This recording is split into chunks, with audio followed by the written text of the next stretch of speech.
السلام عليكم ورحمة الله وبركاته. توقعت هيئة الأنواء الجوية اليوم الأحد أن البلاد ستشهد خلال اليومين المقبلين أجواء ممطرة متفاوتة الشدة في الوسط والجنوب،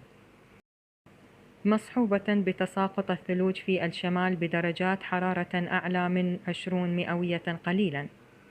ذكرت الهيئة في بيان أن طقس المنطقتين الوسطى والجنوبية سيكون يوم غد الاثنين بين غائم جزئيا إلى غائم،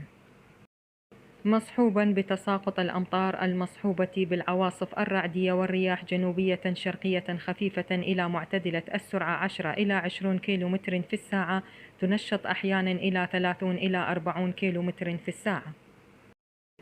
بمدى رؤية 6 إلى 8 كيلومتر، وفي المطر والغبار 5 إلى 7 كيلومتر، وفي المنطقة الشمالية غائم ممطر مصحوب بعواصف رعدية مع زيادة الأمطار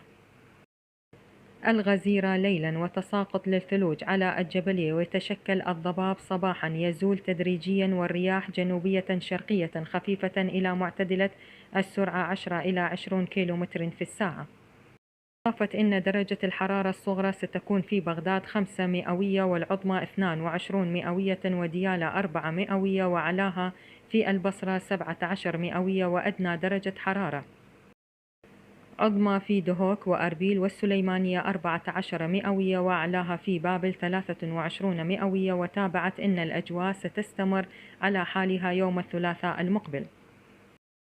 بعموم المناطق، طقسا وحركة رياح مع انخفاض قليل لدرجات الحرارة.